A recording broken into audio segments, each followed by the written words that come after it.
आज की क्लास में हम बात करेंगे हिंदी सिनेमा के उद्भव और विकास के बारे में। आप सब जानते हैं कि 1913 में हिंदी सिनेमा की पहली फिल्म बनी थी। उसका नाम क्या था? जोर से बोलो यार इतना। और उस फिल्म को बनाने वाले कौन थे? दादा साहब फाल्के।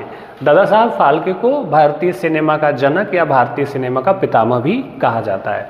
आज जब हम हिंदी सिनेमा की पूरी विकास यात्रा के बारे में बात कर रहे हैं तो आज हम किस समय हम खड़े हैं? 2026 में। आज हम 2026 में हिंदी सिनेमा की विकास यात्रा के बारे में बात कर रहे हैं। कुल कितने सौ साल हो गए? लगभग 110-115 साल। 115 साल हम मोटे तौर पे मान लेते हैं। इस 115 साल में हिंदी सिनेमा ने एक बहुत बेहतरीन यात्रा तय की है।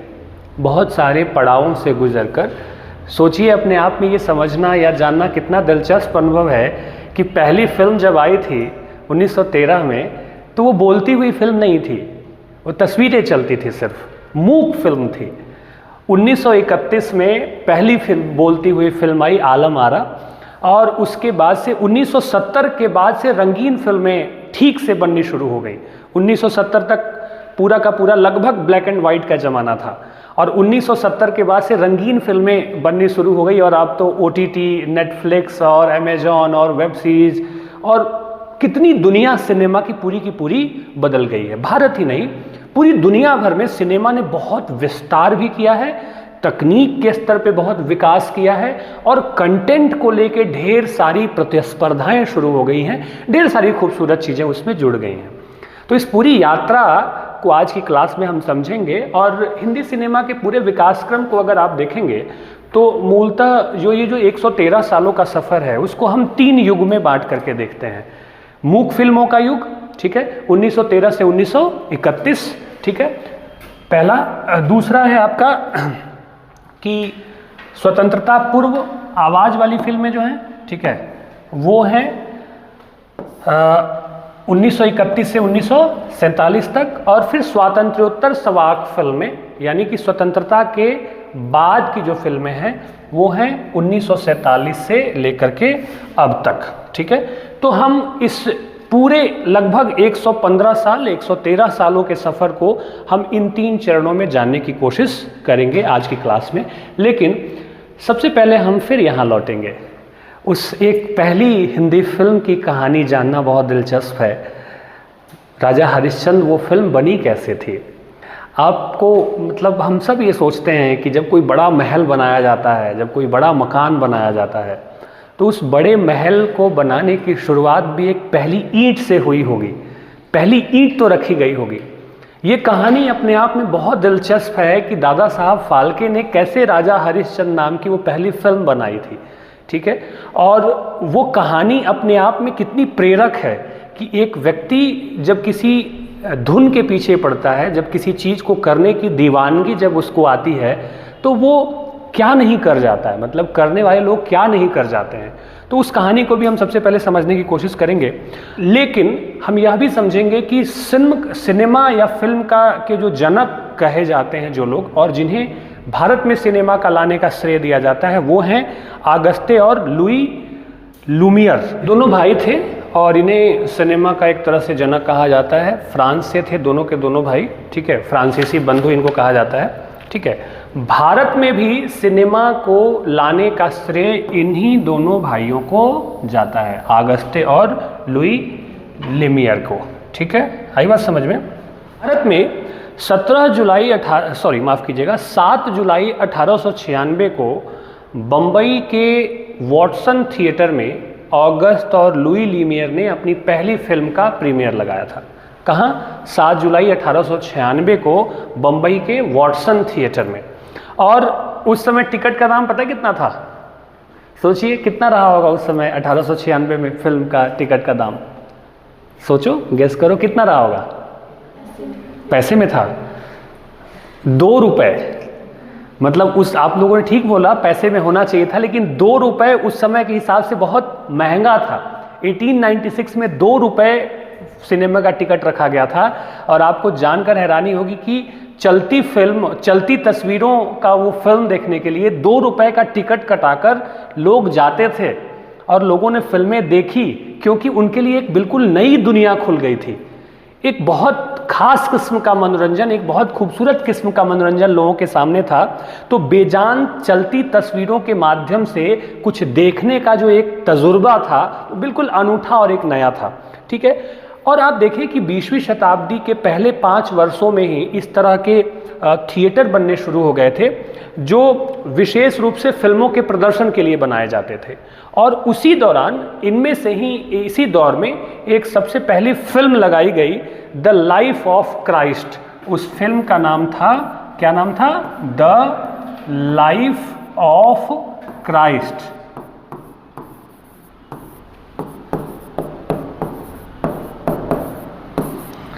ये जो फिल्म लगाई गई थी, द लाइफ ऑफ क्राइस्ट, ठीक है, ये वो फिल्म थी जिसने दादा साहब फाल्के के मनोमस्तिष्क पे इस तरह का प्रभाव डाला कि हिंदी सिनेमा के आरंभ की एक भूमिका वहीं से तैयार हो गई थी।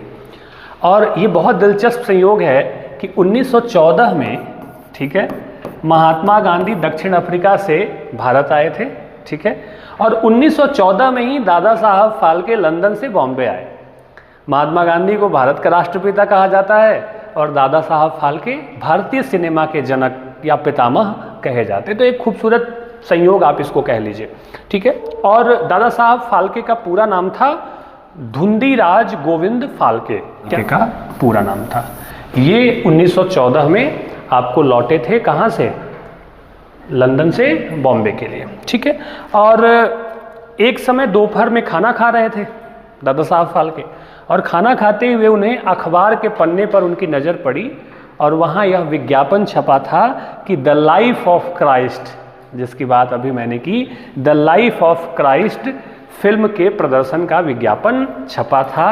रात को 8 बजे दादा साहब फाल्के ने उस फिल्म का टिकट लिया और फिल्म देखने पहुंच गए। जब वो फिल्म देखते रहे तो उनके दिमाग में यही बात चलती रही, ख्याल आता रहा, जिसको आगे चलकर उन्होंने 1917 की एक मराठी पत्रिका नवयुग में उन्होंने ये बात कही कि जब वो फिल्म देख रहे थे तो उनके मन में राम और कृष्ण चल रहे थे, अयोध्या और गोकुल जैसी जगह उनके दिमाग में चल रही थी, और वो सोच रहे थे कि क्या ये जो फिल्म दिखाई जा रही है, क्या हम हिंदुस्तान की कहानी को, हिंदुस्तान की बात को क्या कभी पर्दे पे नहीं दिखा सकते।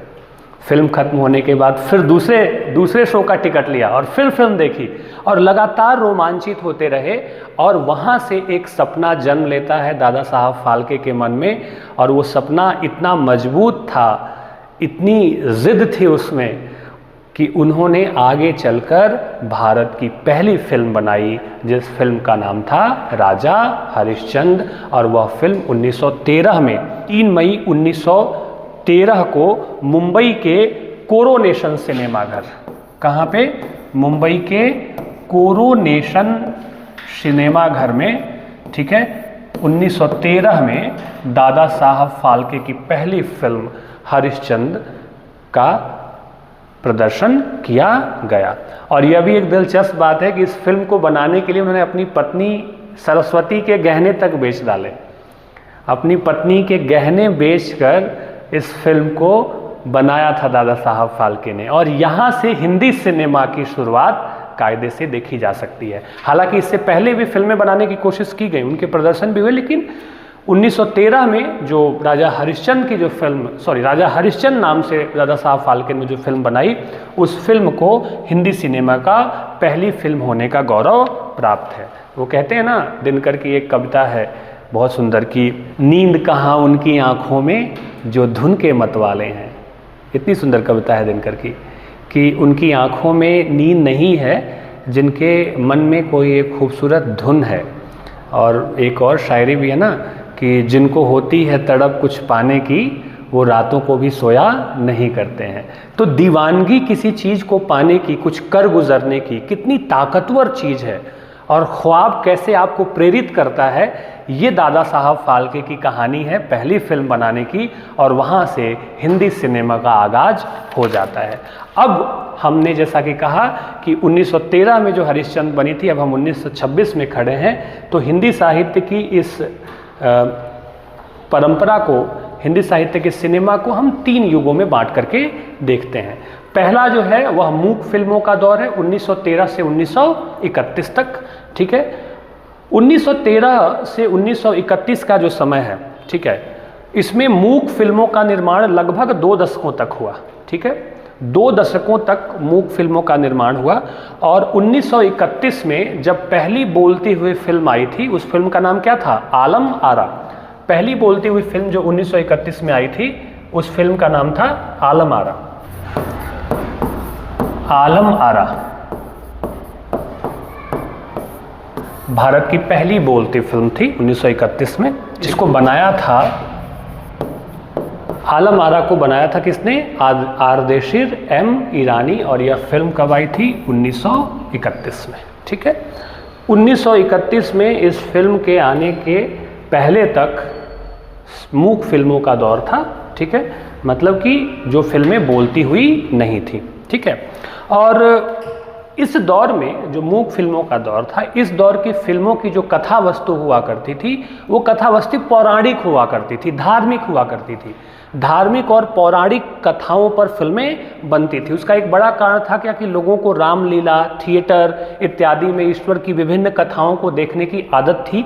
तो इस तरह की फिल्मों से लोग एकदम से कनेक्ट करते थे। अब दादा साहब फाल्के को भी याद करें कि जब वो पहली फिल्म बनाने के बारे में सोच रहे थे तो उनके दिमाग में कौन चल रहे थे? राम और कृष्ण चल रहे थे।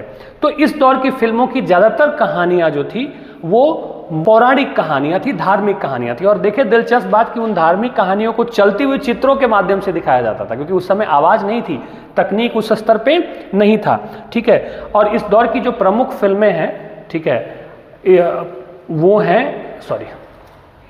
इस दौर की जो प्रमुख फिल्में हैं वो हैं, उनमें आप देखें राजा हरिश्चंद्र, लंका दहन, कालिया मर्दन, भक्त प्रहलाद, सत्यवान सावित्री इस दौर की प्रमुख फिल्मों में से मतलब इनका नाम लिया जाता है। इस दौर की फिल्मों की जो प्रमुख विशेषताएं थी उसमें क्या था? भाव प्रधान अभिनय, ठीक है। भाव प्रधान अभिनय आपको इस दौर की कहानियों में देखने को मिलेगा, ठीक है। पौराणिक और धार्मिक कथाएं जिसका जिक्र मैं कर चुका हूं। दृश्य भाषा का प्रयोग, दृश्य भाषा का प्रयोग है कि अभिनेता के पास बोलने का मौका नहीं था, साउंड रिकॉर्ड नहीं होता था, तो देह की भंगिमाओं से, चेहरे की भंगिमाओं से वह बात कहने की कोशिश करता था। सोचिए कितना कठिन रहा होगा अभिनय करना। अब तो टेलीप्रॉम्प्टर और तमाम तरह की चीज़ें आ गई हैं, लेकिन चेहरे और शरीर के हाव भाव से आपको सारी बातें बतानी है। और सरल तकनीकें ज़्यादा नहीं थी, लेकिन सरल तकनीक में भी रचनात्मकता का पुट उस दौर की फिल्मों में देखने को मिलता है। 1913 से 1931 जो मूक फिल्मों का जो दौर था, ठीक है। इसके बाद जो दूसरा दौर आरंभ होता है वह है स्वतंत्रता पूर्व सवाक फिल्म। सवाक फिल्म से मेरा मतलब है कि अब 1931 में आलम आरा आ चुकी थी। 1931 से 1947 देश की आज़ादी के पहले तक जो फिल्में बनाई गई, ठीक है। आपको बता चुका हूं कि एम आर्देशिर ईरानी ने पहली बोलती फिल्म बनाई थी आलम आरा, ठीक है। और दिलचस्प बात है कि आलम आरा में कुल 12 गाने थे। कितने गाने थे? 12 गीत। मतलब आप देखें कि बोलती फिल्मों का जमाना आने के साथ ही गीतों से पूरी फिल्में भरी पड़ी मिलती थी। मतलब गीत भी ढेर सारे आपको देखने को मिलते थे उस दौर की फिल्मों में, ढेर सारे गीत होते थे। तो पहली बोलती हुई फिल्म आलम आरा में कुल 12 गीत थे, ठीक है। एक और बात है कि 1931 में चूंकि आलम आरा पहली फिल्म बनी, लेकिन उसके पहले बोलती हुई फिल्मों का प्रदर्शन धीरे धीरे शुरू हो चुका था, ठीक है। और आज के दौर में फिल्मों को हम किस नाम से जानते हैं? नायक नायिकाओं के नाम से जानते हैं कि अच्छा हीरो कौन है, हीरोइन कौन है। इससे फिल्म का क्रेज भी बढ़ जाता है ना। हमारे यहाँ एक्टर प्रधान फिल्में बनती हैं, लेकिन उस दौर में ऐसा नहीं था। उस दौर में फिल्मों को कंपनियों के नाम से जाना जाता था कि किस कंपनी ने इस फिल्म को बनाई है। जैसे बॉम्बे टॉकीज, प्रभात फिल्म, न्यू थिएटर्स, इस तरह की बड़ी सारी कंपनियां होती थी जो फिल्में बनाती थी, रेप्यूटेड कंपनियां। तो उस नाम से इस दौर की फिल्मों को जाना जाता था, ठीक है। ब्लैक एंड वाइट फिल्में ही इस दौर में ज़्यादा बनती थी, क्योंकि 1970 के बाद ही, जैसा कि मैंने बताया, ठीक से रंगीन फिल्मों का आगमन शुरू हुआ। इस दौर में आप देखेंगे कि एक खास बात थी कि चूंकि पराधीनता का समय था, ठीक है, तो इस दौर में सीधे सीधे देश की स्वतंत्रता या आज़ादी या लोगों को उससे जोड़ने के लिए उस तरह के कंटेंट नहीं बन पाते थे, क्योंकि सेंसर था, अंग्रेजी हुकूमत थी। तो बात भी कहनी है, बात भी लोगों तक पहुंचानी है, और सीधे सीधे उस बात को कहना भी नहीं है, क्योंकि परिस्थिति बहुत अनुकूल नहीं थी। तो बहुत एक संघर्षपूर्ण समय रहा उस दौर के फिल्म निर्माताओं के लिए, क्योंकि फिल्म का काम क्या है? जनता तक यथार्थ को लेकर के जाना, जनता को जागरूक करना, एक बेहतर नागरिकता बोध समाज और देश के लिए पैदा करना। इस दौर की फिल्मों की जो प्रमुख विशेषताएं थी वो है संवाद और ध्वनि का आगमन, क्योंकि अब डायलॉग शुरू हो गए, ठीक है, बोलती हुई फिल्में आ गई थी, ध्वनि का आगमन हो चुका था, संगीत का महत्व बढ़ चुका था, क्योंकि संगीत तो भारतीय सिनेमा की जान है एक तरह से। आज भी एंट्री सॉन्ग होता है, एंड सॉन्ग होता है, बीच में एकदम तड़ाके धड़ाके वाले संगीत होते हैं। तो संगीत का महत्व उसके आवाज़ के आने से बढ़ा। और तीसरी बात है कि धीरे धीरे सामाजिक विषयों की भी शुरुआत हुई। छुआछूत पे फिल्में बनने लगी, किसानों की समस्याओं पे धीरे धीरे फिल्में बनने लगी, सामाजिक विषमताओं को लेकर के फिल्में बनने लगी, ठीक है। 1936 में एक फिल्म आई अछूत कन्या नाम से, जो जातिगत विषमताएं हैं हमारे समाज की, उसको लेकर के बहुत अच्छी फिल्म बनी। और धीरे धीरे फिल्म उद्योग का भी विस्तार होने लगा, क्योंकि जैसे जैसे म्यूज़िक आ गया, संवाद आ गया, फिल्म के तकनीक में विकास जैसे जैसे आगे बढ़ने लगा, लोगों का रुझान बढ़ने लगा, और यह एक मनोरंजन उद्योग के रूप में धीरे धीरे फिल्म ने गति पानी शुरू कर दी थी, ठीक है। तो ये एक दूसरे दौर की फिल्में, और इसमें प्रमुख फिल्में जो है उसमें आलम आरा है, अछूत कन्या है, संत तुकाराम, पुकार, डॉक्टर कोटनिस की अमर कहानी, ये उस दौर की बहुत कुछ प्रमुख फिल्में हैं, ठीक है। और इस दौर की प्रमुख विशेषताएं हैं कि सामाजिक सुधार का माध्यम बनी ये फिल्में, संगीत प्रधान, और चुनौतियां की सेंसरशिप का दबाव, जैसा कि मैंने आपको कहा। तकनीकी कठिनाइयां तो अभी भी थी, क्योंकि अब किस तरह से साउंड को रिकॉर्ड करना है, किस तरह से उसको तस्वीर के साथ मैच करना है, ये तमाम तरह की तकनीकी समस्याएं थी। सेंसरशिप का भी दबाव था, ठीक है, कि आप कोई ऐसी फिल्म नहीं बना सकते थे जो अंग्रेजी हुकूमत को पसंद ना आए। आपको पता है कि प्रेमचंद की कितनी सारी रचनाओं को जब्त कर लिया गया था, उस पर सेंसर लगा दिया गया था, तो फिल्मों की तो बात ही अलग है। तो एक तरह से चुनौतियां सामने थीं फिल्म निर्माताओं के सामने, लेकिन इसके बावजूद भी उन्होंने बेहतर ढंग से फिल्मों का निर्माण किया था, ठीक है। और इसके बाद जो तीसरा दौर है वो है स्वातंत्रोत्तर सवाक फिल्म, यानी कि 1947 से लेके अब तक। इसमें बहुत सारे दौर हैं, उसको भी हम थोड़ा समझने की कोशिश करेंगे, ठीक है। 1947 से में हमारा देश आज़ाद हो गया था। उसके बाद हिंदी सिनेमा ने एक और करवट ली, और वो लगातार अपने विकास क्रम में आगे बढ़ता जा रहा है, हिंदी फिल्म उद्योग और सिनेमा उद्योग, ठीक है। देखें कि इस समय तक तकनीक की दृष्टि से जो विश्व सिनेमा था, जो वर्ल्ड सिनेमा था, वो काफ़ी आगे जा चुका था, काफ़ी प्रगति कर ली थी, ठीक है। उसका असर भारतीय सिनेमा पर भी पड़ा। जो दुनिया भर में जो तकनीक का विकास और बेहतर सिनेमा बनाया जा रहा था तकनीक का सहारा लेकर के, उसका असर भारतीय सिनेमा पर भी पड़ा। और आप देखें कि सत्यजीत राय, ठीक है, विमल राय, गुरुदत्त, इस तरह के बड़े फिल्म मेकर ने बड़ी अच्छी अच्छी फिल्में उस दौर में अच्छी तकनीक का सहारा लेकर हिंदुस्तान में भी बनाई। राज कपूर तो इतने प्रतिभाशाली थे कि मतलब फिल्म डायरेक्टर भी, फिल्म एक्टर भी। मेरा नाम जोकर आप में से देखी किसी ने फिल्म? ठीक है, ज़रूर देखिएगा, मतलब one of the best film है जो देखनी चाहिए। ज़िंदगी को लेकर के है कि हम सब एक जोकर की तरह ही हैं, और कितना बहुत खूबसूरत कहानी है, ज़रूर उस फिल्म को देखिएगा, ठीक है। इसी दौरान एक फिल्म बनी 2 बीघा ज़मीन। 2 बीघा ज़मीन में एक किसान की समस्या को बहुत खूबसूरती से उठाया गया है। तो फिल्मों ने सामाजिक समस्याओं के साथ साथ मनुष्य के जीवन को तो छूती हैं फिल्में, लेकिन सामाजिक समस्याओं को भी उठाने का काम इस दौर की फिल्मों ने किया, और तकनीक का विकास हो चुका था। और 1947 से आप एक तरह से कह सकते हैं 1970 तक का जो दौर है, ठीक है, 1947 से 1970 तक, 1947 से, ठीक है, 1970 का जो दौर है, इस दौर तक की फिल्मों में एक आशावादिता का स्वर दिखाई देता है, आशा का स्वरूप दिखाई देता है। इसी दौर की एक किसी फिल्म का एक बहुत प्रसिद्ध गाना है कि दुख भरे दिन बीते रे भैया, अब सुख आयो रे, सुना है? प्यार जीवन में नया, इस तरह से करके है लायो रे, कितनी बहुत पुराना गीत है। तो आशावादिता का स्वर इस दौर के फिल्मों में आपको देखने को मिलता है। ठीक है, बिमल राय की बात मैं कर चुका हूँ, 2 बीघा जमीन, जो फिल्म बहुत महत्वपूर्ण फिल्म है। और आपको ऐसा कहें कि 1944 से लेके, ठीक है, 1960 तक का जो दौर है, इस दौर को हिंदी सिनेमा का स्वर्ण युग कहा जाता है। ठीक है, 1940 से 1960 तक हिंदी सिनेमा का स्वर्ण युग इस दौर को माना जाता है। इस दौर में मनोरंजन प्रधान फिल्मों का भी बनना शुरू हो गया था, मनोरंजन प्रधान फिल्में भी बननी शुरू हो गई थी। मदर इंडिया, मुगले आजम, ठीक है, प्यासा, आवारा, श्री 420, ढेर सारी फिल्में इस दौर की जो काफ़ी हिट हुई और काफ़ी उन्होंने दर्शकों के ऊपर अपना एक गहरा प्रभाव डाला था। ठीक है, आगे बढ़ें तो इस दौर की प्रमुख विशेषताएं हैं कि सामाजिक यथार्थ, यानी कि समाज के सच को दिखाने वाली फिल्में बनी, तकनीक का विकास हुआ। ठीक है, तकनीक धीरे धीरे आने लगा क्योंकि विश्व सिनेमा का असर था, और विषयों की विविधता बढ़ी, जीवन और समाज के जो विविध रूप थे उसकी विशेषता बढ़ी, क्योंकि देखें समाज में जो विषमताएं थी, अछूत की समस्या, प्रेम की समस्या, ठीक है, स्त्रियों के साथ जो एक तरह का समाज उस तरह से क्रूर रहा है, उसको लेकर के कि विधवा हो गई तो उसका विवाह नहीं हो रहा है। ठीक है, तो इस तरह की समस्याओं पे ढेर सारी फिल्मों का निर्माण किया गया और इन फिल्मों ने एक वैश्विक पहचान बनाई। ठीक है, इस दौर की प्रमुख फिल्मों में आवारा, श्री 420, मदर इंडिया, 2 बीघा जमीन, गाइड फिल्म जरूर देखिएगा, क्या शानदार फिल्म है। ठीक है, ये जो भी फिल्में श्री 420, आवारा, जो भी फिल्में मैं आपको यहाँ कह रहा हूँ, ये आपको देखनी चाहिए। मैं तो देखी इनमें से काफ़ी फिल्में। ठीक है, और सामाजिक यथार्थ का चित्रण किया।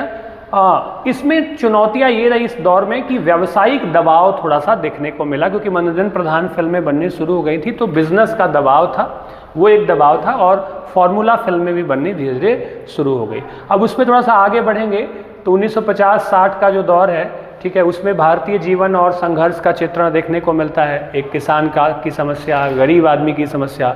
उस दौर की फिल्मों में बहुत सारी फिल्में ऐसी थी जिसका नायक एक आम आदमी हुआ करता था, आम संघर्ष से, जीवन के आम संघर्ष से जूझता हुआ आदमी हुआ करता था।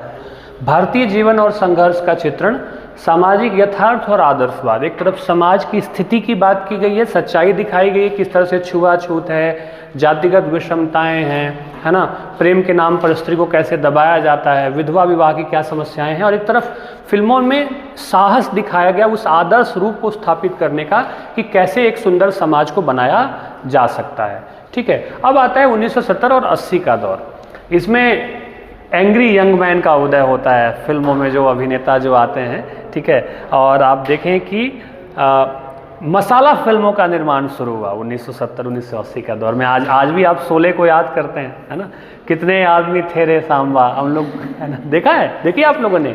ठीक है, तो 1970-80 का जो दौर था, ठीक है, इसमें मसाला फिल्मों का निर्माण करने की प्रवृत्ति बढ़ी, कुछ हॉरर फिल्में बनने लगी। ठीक है, कॉमेडी, एक्शन, थ्रिलर। हम लोग तो जब छोटे हुए और फिल्में देखना शुरू किया तो हमारे लिए तो फिल्म का मतलब ही होता था कि मार धार, लड़ाई, एक गुंडा होगा, खलनायक होगा, हीरो उसको खूब पीटेगा। ठीक है ना, इस तरह से एक दिमाग में चीज़ें बनती है। तो इस दौर की बड़ी सारी फिल्में हिट्स हुई और दुनिया भर में नाम कमाए, जैसे कि शोले, दीवार, डॉन, अमर अकबर एंथोनी, त्रिशूल, जबरदस्त फिल्में थी। ठीक है, अब इसके बाद, ठीक है, 1980 के दशक की फिल्मों की एक बड़ी विशेषता थी कि दर्शकों को बांधे रखने का बड़ा इनमें एक कंटेंट ऐसा होता था।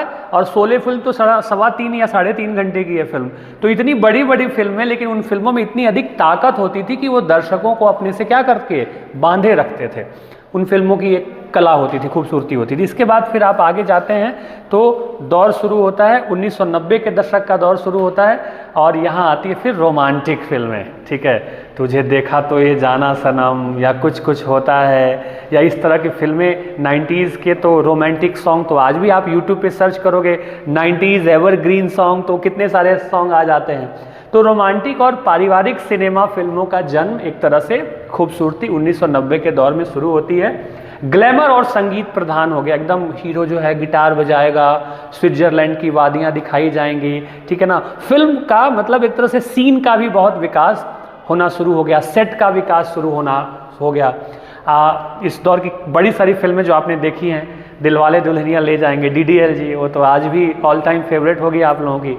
ठीक है, हम आपके हैं कौन, कुछ कुछ होता है, दिल तो पागल है, इस फिल्मों के गाने, मतलब ये गाने सुन के हम लोग बड़े हुए हैं। मतलब छोटे छोटे थे जब हम लोग स्कूल में, तो इन फिल्मों को सुन के हम बड़े हुए। तो रोमांटिक फिल्मों का एक दौर शुरू हुआ जिसमें कि हीरो बड़ा ही खूबसूरत होता था, हीरोइन बहुत ही सुंदर हुआ करती थी, ठीक है, लाइब्रेरी में दोनों मिल रहे हैं, किताबें टकरा रही हैं, है ना, किताब में हीरो चिट्ठी रख दे रहा है, फिर उसके मन में गिटार बजने लग जा रहा है। तो सो मेनी, मतलब आप एक कैसी फैंटेसी क्रिएट होती थी कि आपको लगता था कि आप ही उस चीज़ को सामने से घटता हुआ देख रहे हैं। या सिनेमा हॉल में, सिनेमा में दिखाया जा रहा है कि सिनेमा हॉल में हीरो हीरोइन फिल्म देखने गए हैं और पर्दे पे गाना आ रहा है और हीरो को लगता है कि मैं ही गा रहा हूँ, मैं ही उसको कर रहा हूँ। तो बहुत ज़बरदस्त ढंग से एक इम्पैक्ट क्रिएट किया 1990 के दशक की फिल्म ने। उसके बाद शुरू होता है 2000 के बाद। 2000 के बाद में यथार्थवाद आया और नई तकनीकें आई, थोड़ा फिल्म के विषय में बदलाव धीरे धीरे शुरू हुआ। रोमांटिक फिल्में तो अभी भी बनती हैं, ऐसा नहीं कि वो नहीं बनती हैं, लेकिन उसमें थोड़ा सा बदलाव आया। विविध विषय और प्रयोग धर्मिता उस दौर में शुरू हुई। उसके बाद के दौर में जैसे कि लगान फिल्म आई, आपने देखी होगी कि भाई क्रिकेट है उस पूरी फिल्म में, आमिर खान की फिल्म है, लेकिन कितनी बढ़िया कहानी है उस फिल्म की। 3 इडियट, ठीक है, 3 इडियट फिल्म आई, किस तरह से उसने एकदम से सोसाइटी के एक माइंडसेट पे इतना जोरदार हमला किया कि भाई बच्चों को उनकी रुचि और उनकी दिलचस्पी के हिसाब से पढ़ने पढ़ाने की छूट हमें देनी चाहिए। दंगल देखें, ठीक है ना, गली बॉय देखें, आर्टिकल 15 अभी भी किस तरह से हमारी समानता की बात ये फिल्म करती हुई दिखाई दे रही है। आगे भी आप मसान जैसी फिल्में और बहुत सारी फिल्मों को अंतर्राष्ट्रीय स्तर पर भी रिकॉग्नाइज किया गया। तो 2000 के बाद का दौर भी तेजी से बदला और इस दौर में चुनौतियां भी फिर अब आके धीरे धीरे शुरू हो गई हैं। 2020 में जो कोविड आया, कोविड के बाद से तो एक नई दुनिया ने जन्म लिया सिनेमा में, और वो OTT और वर्सेस थिएटर। अब आपको थिएटर में जाने की ज़रूरत नहीं है, नेटफ्लिक्स पे, अमेजॉन प्राइम पे, ठीक है ना, जियो सिनेमा पे आप फिल्में देख सकते हैं, आप वेब सीरीज़ देख सकते हैं, आप दुनिया भर की डब फिल्में देख सकते हैं, दूसरी भाषाओं की भी फिल्में देख सकते हैं। तो दर्शकों की पसंद भी बदली है, ठीक है ना, क्योंकि कंटेंट की इतनी सारी भरमार है कि दर्शक के पास बहुत सारा चॉइस है, ठीक है, और कंटेंट की प्रतिस्पर्धा भी काफ़ी तेज़ी से बढ़ी है। तो इस दौर में कंटेंट बढ़ा है, फिल्मों में तकनीक का बहुत प्रभाव हुआ है और उसकी कई तरह की चुनौतियां भी सामने देखने को मिलती हैं। तो हिंदी सिनेमा ने जो 1913 से जो चली थी, 2026 में आकर तकनीक के स्तर पर बहुत मजबूती के साथ खड़ी है। हाँ, ये बात और है कि बहुत सी कॉमर्शियल फिल्में बनाई जाती हैं, जिन फिल्मों का काम सिर्फ इंटरटेनमेंट और पैसा कमाना होता है, सिर्फ पैसा कमाने के उद्देश्य से फिल्में बनाई जाती हैं। और फिल्मों की सफलता इस बात से मापी जाने लगी है कई बार कि कितने 100 करोड़ का बिजनेस इस फिल्म ने किया, जबकि फिल्म समाज को क्या दे रही है यह भी उसका एक महत्वपूर्ण पक्ष होता है, ठीक है। और आज के डेट में भारत दुनिया में सबसे अधिक फिल्में बनाने वाला फिल्म इंडस्ट्री है, सबसे अधिक फिल्में यहाँ पे बनती हैं, ठीक है। लेकिन इसका एक कारण है कि हमारी जनसंख्या बहुत ज़्यादा है, हमारे यहाँ भाषाई विविधताएं भी है, लेकिन इस दौर में बहुत सी अच्छी फिल्में भी बनी हैं। मसान जैसी फिल्म बनी है, आर्टिकल 15 बनी है, और जो क्षेत्रीय भाषाओं की फिल्में जैसे कि तमिल में, तेलुगु में, कन्नड़ में बनी हुई फिल्में हैं, अगर उन फिल्मों में कंटेंट है, उनकी कहानी बहुत अच्छी है, तो न सिर्फ हिंदुस्तान के स्तर पे बल्कि दुनिया के स्तर पर भी उन्होंने अपनी जगह बनाई। जैसे कि पुष्पा देख लें आप, ठीक है, KGF आप देख लें, ठीक है, या कांतारा, बाहुबली तो मध्य एशिया और दुनिया भर में इतना सारा बिजनेस उस फिल्म ने किया। तो एक तरह से विस्तार हुआ है हिंदी सिनेमा का, और हिंदी सिनेमा के विस्तार ने भारतीय संस्कृति, भारतीय परंपराओं, भारतीय भाषाओं को दुनिया के सामने एक एम्बेसडर के रूप में प्रस्तुत किया है। तो हम ये कह सकते हैं कि 1913 में बिना बोलती हुई फिल्म से जो एक यात्रा शुरू हुई थी हिंदी सिनेमा की, वो 2026 में बहुत मजबूती के साथ खड़ी है।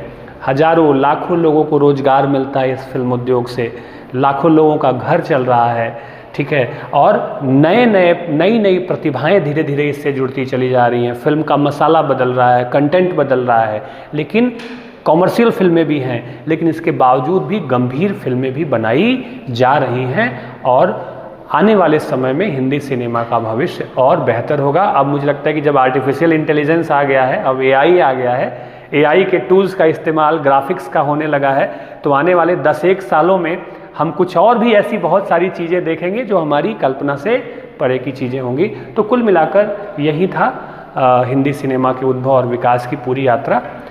लंबी यात्रा है, इसे हमने बहुत संक्षेप में आपके सामने बताने की कोशिश की। मुझे उम्मीद है कि आपने ठीक से इस विषय को समझ लिया होगा। ठीक है, बंद करो।